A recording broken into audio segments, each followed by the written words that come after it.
네, 크롱님들 반갑습니다. 박종환 작가입니다. 다들 주말 잘 보내셨죠? 지난주에 비트코인과 암호화폐가 큰 폭으로 상승을 했는데 주말 동안에 미국과 중국의 무역 협상이 합의에 도달했다는 소식이 전해졌습니다. 구체적인 발표 결과에 따라서 이번 주에도 큰 변동성이 발생할 가능성이 있습니다. 시장 상황 한번 짚어보겠습니다. 네, 알트코인 대세 상승장이 다가오고 있습니다. 빠르게 대응 전략 함께 가져가고 싶으신 크롱님들은 댓글 확인해 주세요. 네, 주말 동안에 트럼프 대통령이 굉장히 부지런하게 소셜미디어에 글을 올렸는데요. 미중 회담과 관련해서 많은 부분이 합의되었다. 이렇게 예고를 했습니다. 더불어서 인도와 파키스탄이 즉각적인 휴전에 합의했음을 발표하고 본인들이 여기에 개입했다라는 부분들을 강조를 하면서 미국의 영향력이 얼마나 있는지 이런 부분들을 주말 동안에 계속해서 강조를 했습니다. 네, 그리고 오늘 새벽에 속보가 전해졌는데요. 현지 시각으로 5월 12일에 미국과 중국이 공동 성명을 발표한다고 합니다. 미국과 중국이 동시에 이 사실을 밝혔는데요. 포괄적인 논의를 거쳐서 상당한 공감대를 형성하고 실질적인 진전을 이루었다. 이렇게 발표를 했습니다. 그래서 서두에서 말씀드렸듯이 만약에 발표된 내용 자체가 전체적으로 자본시장과 자산시장의 우호적인 방향성을 가지게 된다고 했을 때는 이번 주에도 큰 변동성이 발생할 수가 있습니다. 네, 더불어서 이번 주에도 중요한 거시경제 일정을 주목하셔야 되는데요. 특히 화요일과 목요일을 주목하셔야 됩니다. 화요일에는 소비자 물가지수가 발표가 되고 목요일에는 생산자 물가지수와 소매 판매 그리고 필라델피아 여는 제조업 활동지수까지 중요한 물가 및 경기 지표들이 발표가 됩니다. 그리고 매주 판매되는 신규 실업수당 청구 건수도 발표가 되는데요. 이 지표들보다 목요일에는 더 주목해야 되는 것이 연준 파월 의장의 연설이 예정되어 있습니다. 네, 그리고 스트레티지가 지난주에도 비트코인을 추가 매수했다라고 마이크 세일러가 알렸습니다. 오늘 공식적으로 몇 개를 매수했는지, 평균 단가는 얼마가 되는지 이런 부분들을 발표할 예정입니다. 네, 그러면 온체인 지표 통해서 시장의 상황 조금 더 깊이 있게 살펴보겠습니다. 자, 현재 시점에서는 추세가 전환되는 국면들에 있기 때문에 온체인 지표가 어떤 방향성을 가리키고 어떤 변화가 일어나고 있는지 이런 부분들을 주목해서 보셔야 됩니다. 강세장으로의 전환 여부를 판단하는 여러 가지 온체인 지표들이 존재하는데요. 크립토 퀀트에서 대략적으로 10개 정도를 제공을 하고 있는데 그 지표들의 강세장 전환 여부를 한 번에 확인할 수 있는 표를 제공하고 있습니다. 최근까지의 흐름 한번 보시면은 10개 중에서 9개가 약세장을 가리키고 있었고 기술적인 분석 상으로만 강세장을 가리키고 있었는데 지금은 상황이 많이 역전이 됐습니다. 이제는 전체적으로 다 녹색불이 들어오면서 8개가 강세장을 가리키고 있고 2가지 정도만 약세장을 가리키고 있습니다. 그만큼 강세장으로의 전환이 많이 이루어진 것을 확인할 수 있는데요. 그 2개 지표는 네트워크 활동 지수와 거래소 간 플로우 펄스 지표 제가 자주 소개해드리는 지표이죠. IFP 지표가 아직까지 강세장으로 전환되지 않았습니다. 그래서 이 2개의 지표까지 강세장으로 전환되는 시그널이 떴을 때는 더 강하게 상승의 모멘텀이 나타날 수 있습니다. 그리고 그 구간들이 바로 작년에 2번 상승했던 그 구간들입니다. 모두 다 녹색을 표시가 되면서 상승 추세가 강하게 나타났던 것들을 확인할 수 있습니다. 네, 그러면 현재 시점에서 상승장을 이끌고 있는 핵심적인 주체가 누구인가 이런 부분들을 살펴봤을 때 아직까지 미국 기관들은 신중한 입장을 보이고 있습니다. 코인베이스 프리미엄 지표가 이 구간에서는 양전환을 하면서 크게 상승을 했지만 이 구간에서는 오히려 하락 추세를 보이고 있습니다. 그리고 최근에는 일시적으로 음전환을 했다가 양수로 전환을 하고 있기 때문에 미국발 수요가 계속해서 유입은 되고 있지만 아직까지는 본격적인 유입이 나타나지 않았다라는 것을 확인할 수 있습니다. 자, 이것도 한번 보시면은 작년에 이렇게 크게 양전환이 됐을 때 가격이 더 본격적인 랠리를 한다는 것을 확인할 수 있습니다. 그럼에도 이 구간부터 한번 살펴봤을 때 계속해서 음수의 바닥 구간을 높여가고 있는 것을 확인할 수 있습니다. 그만큼 미국 투자자들은 신중하지만 긍정적인 관점으로 계속해서 흐름이 바뀌어가고 있는 것을 볼 수가 있습니다.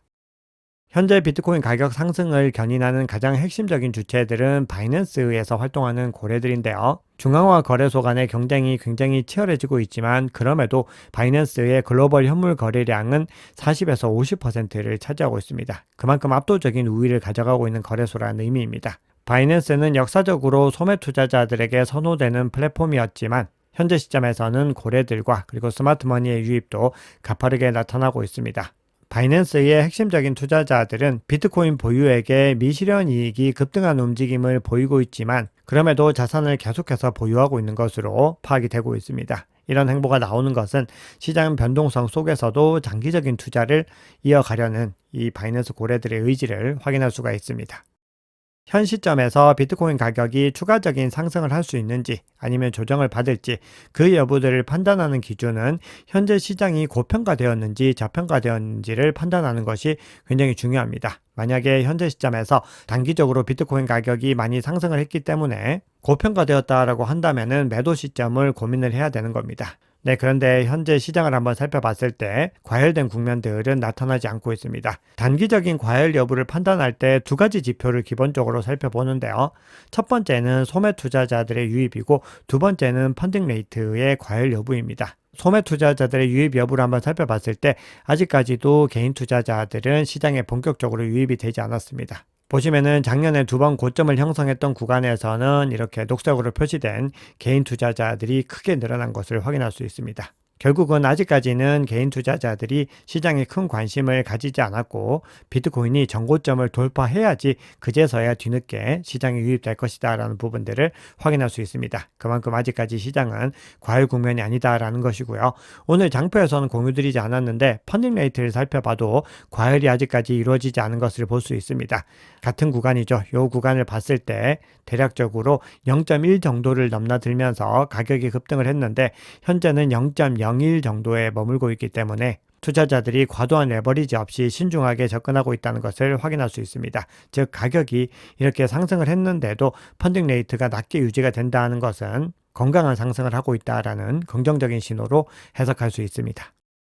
네, 그런데 시장에서는 단기적으로 조정 가능성을 언급하는 의견들도 있습니다. 부정적인 의견도 한번 살펴볼 텐데요. 비트코인의 3개월 변동률이 다시 플러스로 돌아섰다라는 부분들을 주목하는 관점이 있습니다. 실질적으로 이 관점은 변동성이 양수로 전환을 했기 때문에 긍정적인 시그널로 볼 수가 있는데요. 알프렉탈 리서치에 따르면은 이전에도 이런 구간들이 발생했을 때는 이후에 조정을 받았다라는 부분들을 강조를 하고 있습니다. 그래서 만약에 중장기적인 상승을 하더라도 현재 시점에서 한번 조정을 받고 다시 반등하게 될 가능성을 언급하는 목소리들도 존재합니다. 하지만 중장기적인 관점에서는 모두 다 상승 국면에 다 베팅을 하고 있습니다. 네, 그러면 중요한 지표 두 가지 정도만 더 살펴보겠습니다. 자, 이번에 살펴볼 지표는요. 비트코인 단기 보유자의 실현 가격 연간 성장률 지표인데요. 이 지표가 작년에 지역 고점을 찍었던 당시에는 164%와 146%를 기록을 했는데 현재 시점에서는 60%를 기록을 하고 있습니다. 자, 그런데 지난 대세 상승장 정점에서는 470%까지 찍었습니다. 즉 여기서 이렇게 크게 상승하면서 마무리하는 국면들을 보였기 때문에 아직까지 가야 될 길은 멀다 이렇게 해석을 할 수 있습니다. 이번 대세 상승장에서도 이 정도 구간까지 찍을 수 있을지 그 여부들은 미지수이지만 그럼에도 지난 지역 고점보다는 더 월등하게 상승할 수 있다라는 관점이 지배적입니다. 네, 다음으로는 UTXO 블록 손익 계산 비율 모델을 한번 살펴볼 텐데요. 이 지표는 각 블록에서 이익 실현 대비 손실 확정 비율을 계산을 하는 겁니다. 그만큼 이익이 더 높을 때 상승 국면이다라는 걸 해석할 수 있는데 2023년 4월에 최저치를 기록한 이후에 현재 비율은 604 정도까지 올라와 있는 것을 확인할 수 있습니다. 적정 이익 실현 구간으로 지금 전환하는 중요한 포인트에 위치를 하고 있는데요. 현재 이 지표는 연평균보다 상당히 낮은 수준을 유지하고 있습니다. 그만큼 아직까지는 강세 사이클에서 중간 단계에 해당된다라는 것을 볼 수 있습니다. 그리고 작년에 두 번 고점을 찍었던 구간에서는 10K를 넘어섰던 것을 확인할 수 있습니다. 즉 현재는 604인데 만을 넘어서는 수치였다는 것이기 때문에 역시나 이 지표상으로도 아직까지는 가야 될 길이 멀다라는 것을 확인할 수 있습니다. 네, 그러면 시장의 중요한 이슈들 몇 가지만 살펴보겠습니다. 최근에 신규 고래들의 유입이 크게 늘어났다라고 말씀을 드렸습니다. 그리고 이런 고래들의 정체는 주요 기관들이 많이 포함이 되고 있는데요. 글로벌 투자은행인 골드만삭스가 지난 1분기 기준으로 블랙락의 비트코인 현물 ETF이죠. IBIT 보유량을 28% 더 늘린 것으로 나타나고 있습니다. 그리고 골드만삭스는 현재 해당 ETF의 최대 기관 투자자로 등극을 했습니다. 이렇게 유명한 글로벌 투자은행이 비트코인 현물 ETF 수요를 폭발적으로 늘린다라는 것이 어떤 것을 의미하는지는 명확하다라고 생각을 합니다. 현지 시각으로 5월 27일에서 29일 사이에 미국 라스베이거스에서 비트코인 2025 컨퍼런스 행사가 있는데요. 이 행사에 미국의 부통령인 제이디 벤스가 참석해서 연설할 예정이라고 합니다. 그리고 코인텔레그래프에 따르면은 현재 다수의 암호화폐 분석가들이 비트코인의 가격을 160K로 단기 목표 가격을 설정하고 있다. 이렇게 전하고 있습니다. 네, UFC의 슈퍼스타이죠. 코너 맥그리거가 아일랜드의 비트코인 보유고를 지지했습니다. 그러면서 비트코인 보유고는 단순히 자산의 측면이 아니라 권력을 국민의 손에 쥐어주는 것이다. 이렇게 주장을 하고 있습니다. 네, 최근에 민주당 의원들이 반발하면서 미국 상원이 스테이블 코인 규제 법안인 지니어스 법안을 처리하지 못했다라고 말씀을 드렸는데요. 민주당이 계속해서 공격적인 스탠스를 취하고 있습니다. 민주당 상원의원 20명이 고위공무원의 암호화폐 발행 및 홍보를 금지하는 새 법안을 발의했습니다. 해당 법안에는 대통령, 부통령, 의원, 상원의 인준을 거쳐 임명된 공무원과 행정부 직원 및 그들의 배우자와 자녀 등이 암호화폐나 기타 디지털 자산을 발행하거나 지지하는 것을 금지한다. 이런 내용이 담겨 있는데요. 이 암호화폐 부패 방지법이란 이름의 법안이 겨냥하고 있는 사람은 바로 트럼프 대통령과 그의 부인인 멜라니아 그리고 그 아들들로 확인할 수 있습니다. 아울러서 법안이 통과될 경우에 정부 효율성 부서의 직원인 일론 머스크의 암호화폐 홍보도 금지된다. 이렇게 더 블록에서는 해석을 하고 있습니다. 네, 유명한 암호화폐 분석가이죠. 스톡 투 플로우 모델을 만든 장본인으로 알려진 이 플랜 B가 10만 이하의 비트코인을 매수할 수 있는 마지막 기회가 이미 지났을 수도 있다. 이렇게 주장을 하고 있습니다. 네, 그러면 CVD 지표 한번 살펴보겠습니다. 먼저 파이어 차트 한번 살펴보시면요. 매수벽은 뚜렷하게 존재하지 않는 가운데 105K와 106K에서 강하게 매도벽이 형성되고 있는 것을 확인할 수 있습니다. 그만큼 매수세가 더 힘을 내고 있는 국면에서 매도세가 이 구간은 뚫리지 않겠다라고 하는 의지를 보여주고 있는 겁니다. 자, 고래들의 움직임 한번 살펴봤을 때 가장 큰 규모의 갈색과 그 다음인 보라색은 매수세에 더 집중을 하고 있습니다. 반면에 빨간색은 관망의 움직임을 이어가고 있고 주황색 같은 경우는 물량을 매도하고 있습니다. 전체적인 주문량으로 봤을 때 글로벌 바이낸스 거래소에서는 매수세가 매도세보다 더 우위에 있는 것을 확인할 수 있습니다. 그래서 앞서 코인베이스 프리미엄 지표와 바이낸스 지표를 보여드렸는데요. CVD 지표에서도 현재 상승세를 이끌고 있는 핵심적인 주체가 바이낸스 거래소의 투자자들이라는 것을 확인할 수 있습니다. 네, 차트 한번 살펴보겠습니다. 네, 현재 시점은요, 기술적인 분석보다는 미중 무역 협상의 합의 결과와 각종 거시경제 그리고 지정학적 이벤트가 더 중요하게 작용을 하고 있는데요. 기술적인 분석 간단하게 살펴보면은 상승 추세가 다소 주춤하는 국면을 보이고 있습니다. 9시에 장이 바뀌고 나서 다시 조금씩 상승세가 힘을 얻고 있는데 아직까지 그 추이들은 조금 더 지켜봐야 됩니다. 해당 구간에서 만약에 조정을 받더라도 100K 상단을 지켜내는 것이 중요하고요. 설사 이 구간이 무너지더라도 96.5K에 위치하고 있는 이 구간들을 지지를 받고 올라가는 것이 중요합니다. 현재 22평선과 딱 맞닿아 있는 것을 확인할 수 있습니다. RSI 상으로 봤을 때 과매수 구간으로 진입하고 약간 하락하는 국면들을 보이고 있는데요. 그럼에도 매수세가 여전히 더 우위에 있습니다.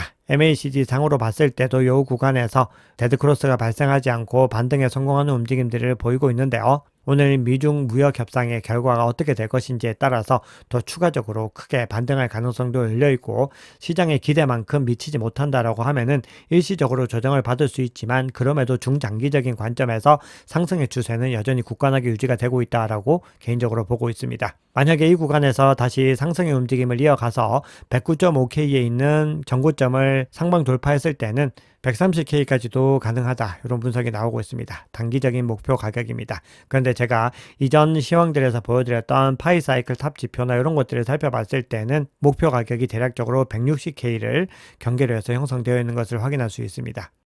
네, 주요 매물대 한번 살펴보겠습니다. 현재 가격 구간에서 상방에는 이 매물대가 상당히 옅게 형성되어 있습니다. 그래서 조금만 의지를 내면은 사실은 충분히 갈 수 있는데 숨고르기를 하고 있는 국면이고요. 가격 하단으로는 바로 하단 구간에 103K 이에 가장 두텁게 매물대가 형성이 되어 있습니다. 그래서 조정을 받더라도 1차적으로 이 구간을 지켜내는 것이 중요하고 주말 동안에도 103K 상단을 꾸준히 지켜내는 국면들을 보였습니다. 네, 비트코인 주간 옵션도 간단하게 살펴보겠습니다. 주간 옵션 만기는 매주 금요일 17시에 예정되어 있습니다. 콜옵션 분포로 살펴봤을 때 이 구간대에 콜옵션이 많이 집중이 되어 있습니다. 110K에서 115K입니다. 이 구간대까지 가격이 상승할 수 있을 것이다. 이런 기대감이 반영이 되어 있고요. 반면에 풋옵션으로 봤을 때도 요 구간대에 많이 밀집이 되어 있는 걸 볼 수 있습니다. 75에서 80K까지도 가능하다라는 관점들이 여전히 존재하는 것입니다. 그리고 지난주와 비교했을 때 맥스페인 가격 구간이 95K에서 100K로 이동을 했습니다. 그만큼 더 높은 가격을 선호하는 쪽으로 이해관계의 균형이 이동하고 있다. 이렇게 볼 수 있기 때문에 전체적으로 지난주 대비로 이번 주에 시장을 더 낙관적으로 전망하고 있다. 이렇게 해석할 수가 있겠습니다. 네, 마지막으로 청산 히트맵 한번 살펴보겠습니다. 105.6K의 숏 포지션이 강하게 형성이 되어 있고 롱 포지션은 103K에 강하게 형성이 되어 있습니다. 과연 무역 협상 결과에 따라서 이 구간을 청산하고 더 높은 구간들까지 청산해서 올라갈 수 있을지 이 부분들을 이번 주에 주목을 해야 됩니다. 다만 그럼에도 시장의 기대 심리가 너무 높아지게 됐을 때는 오히려 단기적으로 조정이 발생하는 경우들이 많기 때문에 현재 시점에서 조정이 발생한다라고 해서 추세가 하락으로 전환한다거나 그런 시그널로 볼 수가 없기 때문에 우리는 중요한 지지 구간과 저항 구간들을 계속해서 살펴보면서 대응 전략을 가져가야 됩니다. 네, 오늘 준비한 얘기는 여기까지입니다. 여러분 오늘 영상이 도움이 되셨다면 구독, 좋아요, 댓글, 알림 설정 정중히 부탁드리겠습니다. 지금까지 박 작가였습니다.